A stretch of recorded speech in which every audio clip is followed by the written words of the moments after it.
सम्मानित मित्रों को सादर नमस्कार। आज मैं फिर प्रस्तुत हूँ एक नए पाठ योजना के साथ। सामाजिक अध्ययन शिक्षण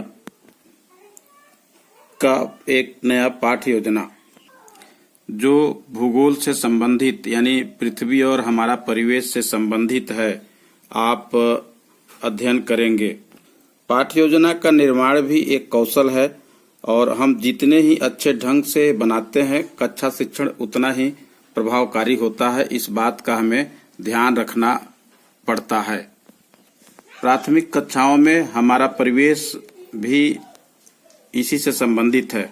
तो आइए हम देखते हैं कैसे पाठ योजना का निर्माण करेंगे।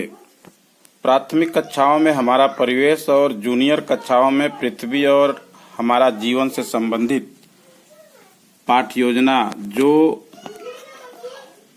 सामाजिक अध्ययन को आलोकित कराता है। देखिए, कक्षा शिक्षण के लिए पाठ योजना बनाते समय निम्न ड्राफ्टिंग बहुत जरूरी है, जो आपको सामने दिखाई दे रही है। शिक्षक का नाम, शिक्षक का पता, दिनांक, कक्षा, वादन, समय और विषय। हम आपको हमारा परिवेश विषय कक्षा 5 से संबंधित है, जिसमें मेरा प्रकरण है भारत की स्थिति और विस्तार पर चर्चा करेंगे। प्रकरण प्रदर्शित करने के बाद सामान्य उद्देश्य लिखते हैं, जैसा कि नंबर 1, छात्र व छात्राओं में हमारा परिवेश विषय के प्रति रुचि उत्पन्न करना।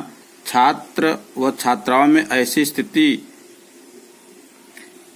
रुचि उत्पन्न करना जिससे वे भौगोलिक प्रमाणों की सत्यता की जांच कर सके। छात्र व छात्राओं में भौगोलिक दृष्टिकोण का विकास करना।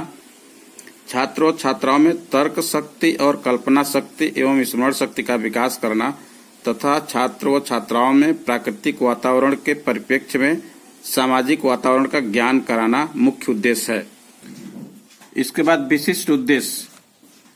प्रथम, छात्र व छात्राओं को अपने देश भारत के विषय में भौगोलिक जानकारी देना तथा नंबर 2, छात्र व छात्राओं को भारत के प्राकृतिक वातावरण से परिचित कराना। तत्पश्चात पूर्व ज्ञान लिखना जरूरी है। छात्र छात्राओं को उत्तर प्रदेश के विषय में सामान्य जानकारी है।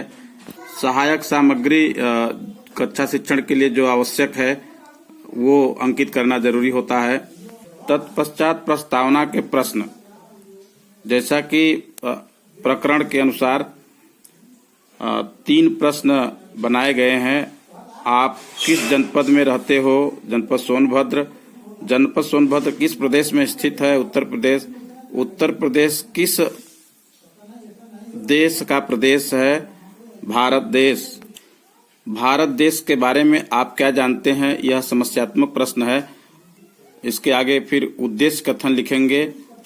आज हम भारत देश की स्थिति एवं विस्तार का अध्ययन करेंगे। सबसे महत्वपूर्ण है प्रस्तुतिकरण, जिसमें 3 कॉलम बनाया जाता है। पाठ्यवस्तु, शिक्षण विधि और सैंपट कार्य या प्रोजेक्टर कार्य।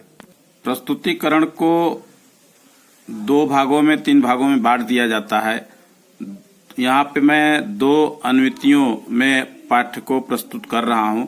प्रथम अनुवृत्ति में भारत की स्थिति का जिक्र किया गया है, जिसमें भारत की स्थिति के बारे में पूरा आपको दिखाना है। इसके बाद बोध प्रश्न आ जाता है। जो भी हम पढ़ाएंगे फिर बच्चों से पूछेंगे, वही बोध प्रश्न है।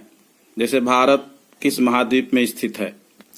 भारत के उत्तर में कौन से देश हैं? भारत के दक्षिण में कौन सा देश है? भारत के पश्चिम में कौन कौन से देश हैं? भारत को प्रायद्वीप क्यों कहा जाता है? इस तरह के प्रश्न पूछकर बच्चों के ज्ञान का परीक्षण करेंगे। इसी तरह दूसरी अनुवृत्ति यानी दूसरा पैराग्राफ, शिक्षक कथन के माध्यम से पैराग्राफ को पढ़ा जाएगा, जिसका है मुख्य उद्देश्य भारत के विस्तार के बारे में बताना। इस तरह से भारत का विस्तार पढ़ाने के बाद बोध प्रश्न पूछा जाएगा बच्चों से। जैसे भारत का क्षेत्रफल कितना है, भारत की लंबाई कितने किलोमीटर है, संसार में क्षेत्रफल के दृष्टि से भारत का कौन सा स्थान है, भारत की चौड़ाई कितने किलोमीटर है, इत्यादि प्रश्न पूछकर बच्चों के ज्ञान का आकलन करेंगे। फिर पुनरावृत्ति के प्रश्न बच्चों से पूछा जाता है। जैसे भारत के उत्तर में कौन सा पठार है, बांग्लादेश भारत के किस ओर स्थित है, भारत के दक्षिण में कौन सा महासागर है, अरब सागर भारत के किस ओर स्थित है, कश्मीर भारत के किस ओर स्थित है। इस तरह के प्रश्न पूछकर हम प्रयास करेंगे कि बच्चों को कितना समझ में आया। अंत में गृह कार्य दिया जाता है। गृह कार्य में बच्चों को श्यामपट्ट पर लिखकर बताया जाता है कि क्या करके आना है। इस तरह से जो है लेसन प्लान के अनुसार बच्चों को पढ़ाया जाता है। धन्यवाद। चैनल को सब्सक्राइब करना ना भूलें और